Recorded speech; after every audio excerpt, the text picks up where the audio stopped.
अपना तो ये मानना है, पूज्य महाराज जी उपस्थित हैं, पोथी की पोथी है बेकार, जिसे पढ़कर केवल जुबान से कोरी वाह निकल जाए, वो एक शब्द भी महाकाव्य से बढ़कर है, जिसको सुनकर भीतर से आह निकल जाए। मेरा निवेदन है, ये सभी वाणी पुत्र इस बात का ध्यान रखेंगे। कहां चल दिए भाई साहब? बैठ जाओ, आप बैठ जाओ। मैं आइए इस क्रम को आगे बढ़ाता हूं और एक ऐसे अद्भुत कवि को आपके बीच सौंपना चाहता हूं। मैंने कभी लिखा था, उस कवि की अगवानी में मैं पढ़ना चाहता हूं कि भारत माता की स्वर्णिम मड़ियों सा जड़ा हुआ हूं, भारत माता की स्वर्णिम मड़ियों सा जड़ा हुआ हूं, गद्दारों की छाती पर चट्टानों जैसे अड़ा हुआ हूं, मां सरस्वती के महायज्ञ में पुष्पों की वर्षा बन करके मैं तो केवल इन कवियों की अगवानी में खड़ा हुआ हूं। आइए एक ऐसे तेवर से आपका परिचय कराना चाहता हूं। बाबा विश्वनाथ की नगरी से हमारे मध्य में आया है। मंच का उम्र में सबसे छोटा कवि है, लेकिन मुझे लगता है कविता में वो बहुत अच्छा है, बहुत लेखनी उसकी बहुत अच्छी है। वो देशद्रोहियों को ललकारने का काम अपनी कविताओं में करता है। मैं निवेदन करना चाहता हूं भाई वैभव अवस्थी से कि वो आए और अपनी कविताओं से आप सभी को लाभान्वित करें। बहुत अद्भुत कवि है, बहुत अद्भुत तेवर का कवि है। एक बार आगे से लेकर पीछे तक जोरदार तालियों के साथ आमंत्रित करिए भाई वैभव अवस्थी, वाराणसी।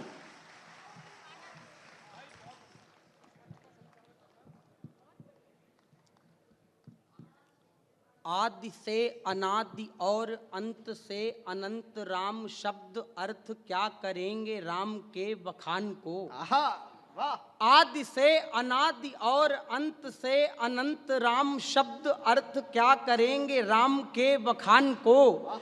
भील कोल के बटों को तारता चला गया जो पत्थरों से बांधता है सिंधु के उफान को। तो पूजते अनेक पंथ संग में दिगंत संत जानकी के कंतवा समष्टि के विधान को।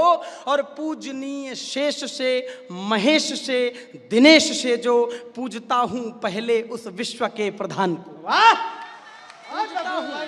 पूजता हूं पहले उस विश्व के प्रधान को। अक्षर स्वर विद्या बुद्धि एवं चेतना के अधिष्ठात्री भगवती बागेश्वरी को प्रणाम करता हूं। सनातन के प्रखर ध्वज वाहक हम सभी के मध्य बागेश्वर धाम सरकार की उपस्थिति है, उनकी उपस्थिति को प्रणाम करता हूं।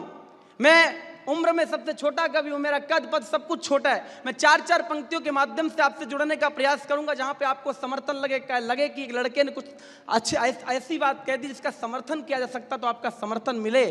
सनातन हिंदू पदयात्रा हम सभी ने महाराज जी के द्वारा प्रारंभ की गई, इस देश में संपूर्ण देश ने देखी। मैं अपने काव्य पाठ की पहली चार पंक्तियां महाराज जी के चरणों में समर्पित करता हूं, निवेदन करता हूं, सुनिएगा कि धर्म था बेजान फिर से जान भर दी आपने। धर्म था बेजान फिर से जान भर दी आपने, और बांध कर ठठरी गले तलवार धर दी आपने। धर्म था बेजान फिर से जान भर दी आपने, और बांध कर ठठरी गले तलवार धर दी आपने। और जैसे हनुमत ने कभी फूंकी थी लंका, वैसे ही कलयुगी रावण की लंका खाक कर दी आपने। कलयुगी जैसे हनुमत ने कलयुगी रावण की लंका खाक कर दी आपने। हम कवि हैं, हमारा काम कविता को सुनाना है, आपका काम कविता को सुनना है। मैं मंच के पंचों के मध्य पीछे बहुत बहुत बड़े लोग बैठे हैं, मैं बहुत छोटा व्यक्ति हूं। मैं कविता को परिभाषित करना चाहता हूं कि कविता क्या है। जो निराशा की कुहा को चीर कर उद्दीप्त कर दे, ऐसी आशा की किरण का पुंज है कवितावली। जो निराशा की कुहा को चीर कर उद्दीप्त कर दे, ऐसी आशा की किरण का पुंज है कवितावली। और अंक में जिसके पले जलराट भी संतृप्त होकर, मरुथलों में वो सुधा का कुंज है कवितावली। मरुथलों में वो सुधा का कुंज है कवितावली। तो वर्ण शब्दों और वाक्यों के स्वरूपों में कहें तो, वर्ण शब्दों और वाक्यों के स्वरूपों में कहें तो वेद की वैदिक ऋचा का ओक है कवितावली। और वाल्मीकि के अधर से फूटकर सहसा बनाबो क्रौंच पक्षी के विरह का श्लोक है कवितावली। वाह वाह वाह वाल्मीकि के आदर्श से फूटकर सहसा बनाबो, क्रौंच पक्षी के विरह का श्लोक है कवितावली। हम वीररस के कवियों से कहा जाता है कि तुम बहुत चीखते हो, बहुत चिल्लाते हो। तब मैं 4 पंक्तियां निवेदन करता हूं। स्वागत भैया। इस मंच पे वीररस के कवियों की प्रधानता में पढ़ता हूं कि जो रहे संलिप्त प्रेयसी के दुपट्टों में सदा, जो रहे संलिप्त प्रेयसी के दुपट्टों में सदा, बे अधर्मी कह रहे कि व्यर्थ चिल्लाता हूं मैं।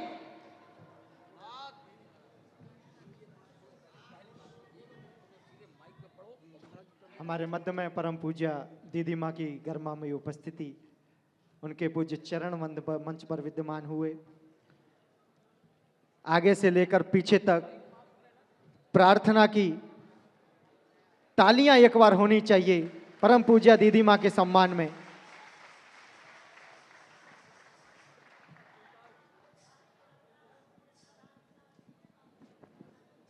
मैं पुनः भाई वैभव अवस्थी से आग्रह करता हूं कि वो अपनी कविता को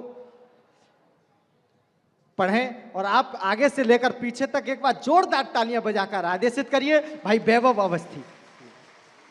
पूज्य दीदी माँ को प्रणाम करता हूँ, उनकी उपस्थिति मंच पर है। मैं पुनः प्रारंभ करना चाहता हूँ एक बार कि धर्म था वे जान, फिर से जान भर दी आपने। धर्म था वे जान, फिर से जान भर दी आपने, और बांध कर ठठरी गले तलवार धर दी आपने। और जैसे हनुमत ने कभी फूंकी थी लंका, वैसे ही कलयुगी रावण की लंका खाक कर दी आपने। वाह, कलयुगी रावण की लंका खाक कर दी आपने। तो जो रहे संलिप्त प्रेयसी के दुपट्टों में सदा, बे विधर्मी कह रहे कि व्यर्थ चिल्लाता हूं मैं। और यदि किसी को व्यर्थ लगता हूं तो फिर लगता रहूं। गर्व है कि राष्ट्र का चिंतन मनन गाता हूं मैं। वाह वाह वाह, गर्व है कि अच्छे राष्ट्र का चिंतन मनन गाता हूं मैं। कौन सा मनन? मनन वह जो चेतना को व्योम सा विस्तार दे। मनन वह जो चेतना को व्योम सा विस्तार दे। मनन वह जो राष्ट्र को उन्नत करे, आकार दे। आकार वह जिसमें समूचे राष्ट्र की तस्वीर हो। धर्म के रक्षार्थ जिसके हाथ में शमशीर हो। शमशीर वह जिसका समूचे विश्व में डंका बजा। हर सफलता के शिखर पर गाड़ दी जिसने ध्वजा। ध्वजा वह जिससे हमारा मान है, सम्मान है। ध्वजा वह जिसमें गुरु दशमेश का बलिदान है। अरे ध्वजा वह जिससे हमारा धर्मरथ बलवान है। ध्वजा वह जिससे किया संपूर्ण हिंदुस्तान। वाह, बहुत अच्छे। ध्वजा वह जिससे किया संपूर्ण हिंदुस्तान है। अरे कहां किस देश की मिट्टी पे जन्मे हो इसे सोचो। आपकी तालियां ऊर्जा कम है। कहां किस देश की मिट्टी पे जन्मे हो इसे सोचो। उठो जागो जवानी को जगाओ, अश्रु को पोंछो। लहू की धार से सींची है किसने देश की मिट्टी। विवेकानंद के बा बुद्ध के संदेश की मिट्टी। परम सत्ता अखंडानंद को साकार करने का, दिवाकर के प्रखरतम तेज को स्वीकार करने का वक्त है। सूर्य रूपी तूर्य को भी जीत लेने का वक्त है। विश्व को सद्भाव का संदेश देने का वक्त है। अंधकारों को पकड़कर मात देने का वक्त है। अब सनातन के ध्वजों को हाथ देने का सनातन के ध्वजों को हाथ देने का तो वक्त बिल्कुल है नहीं विश्राम करने का। किस चीज का वक्त है? वक्त बिल्कुल है नहीं विश्राम करने का। वक्त है कुछ कर दिखाने, काम करने का। विश्व सुन ले शक्ति के संचार का युग है। संस्कृतियों के महाविस्तार का युग है। बुद्ध का बिल्कुल नहीं, यह युद्ध का युग है। अवरुद्ध का बिल्कुल नहीं, अनिरुद्ध का युग है। या दशानन का नहीं, श्री राम का युग है। क्षमा करने का नहीं, संग्राम का युग है। और याचना का युग नहीं, संधान का युग है। आज का युग सिर्फ हिंदुस्तान का युग। आज का युग सिर्फ हिंदुस्तान का युग है। आज का युग सिर्फ हिंदुस्तान का युग है। इस देश में जब राम के रूप में भगवान आए तो रावण के रूप में उनको सामना करना पड़ा। जब कृष्ण के रूप में आए तो कंस के रूप में। जब कल्कि के रूप में भगवान आने वाले हैं तो मुझे लगता है कलयुग के कुकर्मियों से उन्हें सामना करना ही पड़ेगा, उनका वध करना ही पड़ेगा। तब पढ़ता हूं स्वागत कि जब मुट्ठी भर जुगनू सूरज के मुंह पर थूक रहे हों, जब मुट्ठी भर जुगनू सूरज के मुंह पर थूक रहे हों, मदिरालय में युवा राष्ट्र का यौवन फूंक रहे हों, वाह। जब स्वयं सैन्य का नायक ही अवसरवादी हो जाए, धर्म कर्म के लिए हर कोई फरियादी हो जाए, जब स्वाभिमान वाले मानस का पन्ना डोल रहा हो, नेतृत्व जाफरों जयचंदों की भाषा बोल रहा हो, तब सदियों के संताप सदी की पीर याद कर लेना, गर्दन पर चलती खिलजी की शमशीर याद कर लेना। अरे रोती माओ की आंखों का, रोती माओ की आंखों का तुम नीर याद कर लेना, मिट गए किंतु जो झुके नहीं वो वीर याद कर लेना। वाह, जिंदाबाद। मिट गए किंतु जो झुके नहीं वो वीर याद कर लेना। वाह वाह। कुछ ध्यान रहे ना रहे धर्म का ध्यान याद कर लेना। वाह। कुछ ध्यान रहे ना रहे धर्म का ध्यान याद कर लेना। झांसी वाली तलवारों की तुम म्यान याद कर लेना, जो भिड़ा सिकंदर से वो पुरु महान याद कर लेना। तुलजा माई के आशीषों की तान याद कर लेना, बरदाई की तीखी बाणी के बाण याद कर लेना, 16,000 आहुतियों के आह्वान याद कर लेना, जौहर में तपी हुई पद्मा का मान याद कर लेना, राणा सांगा कुंभा प्रताप की आन याद कर लेना। अरे चंदन से महकते चंदन का बलिदान याद कर लेना, चंदन से महकते चंदन का।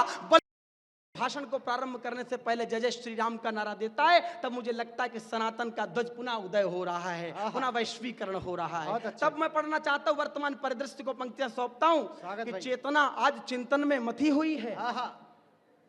चेतना आज चिंतन में मथी हुई है, साधना हमारी रश्मि रथी हुई है।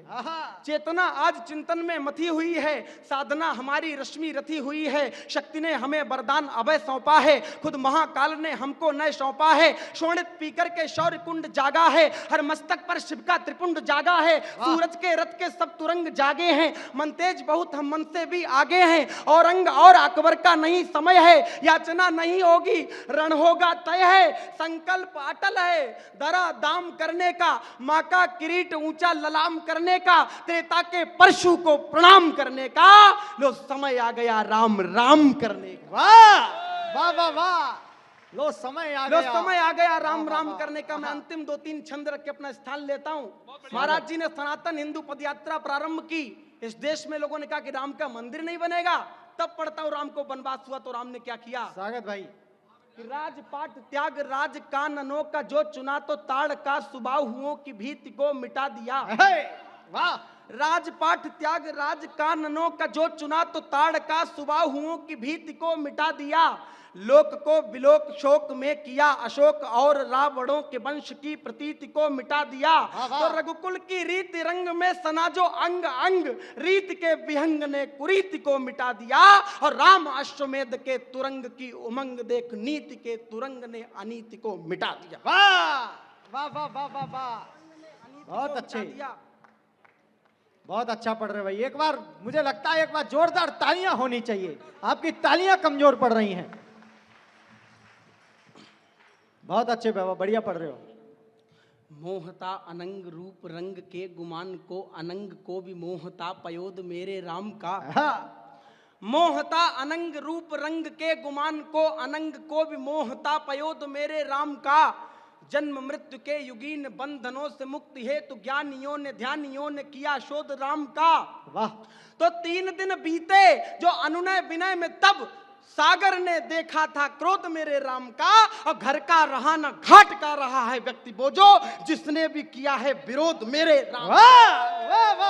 घर का रहा न घाट का रहा है व्यक्ति वो, जो जिसने भी किया है विरोध मेरे राम का। तो लपटें जो घाटी के अंदर से उठती थी, लपटें बुझाने के निमित्त धन्यवाद है।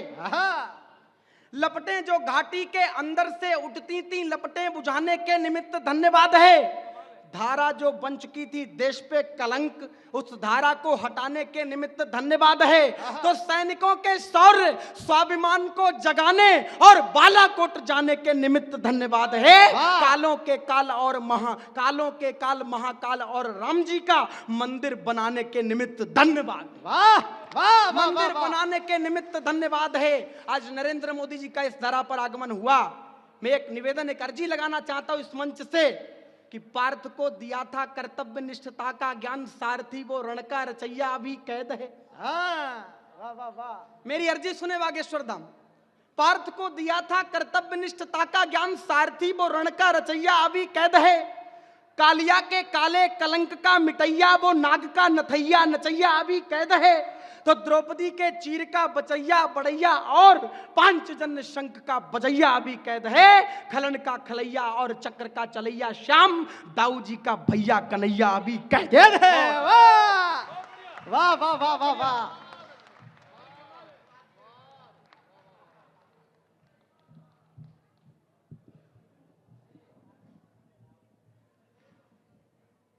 कमाल कर दिया वैभव अवस्थी ने, लेकिन मुझे लगता है आपकी तालियां थोड़ी कमजोर रहीं। ये वही स्वर हैं जो आगे चलकर आंदोलन खड़ा करने का काम करेंगे। परम पूज्य महाराज श्री के संरक्षण में हिंदू राष्ट्र बनाने के लिए ये कवि सभी अपनी कविताओं को लेकर के आंदोलन लेकर आगे बढ़ेंगे, ये मुझे विश्वास है। बहुत अद्भुत पड़ा।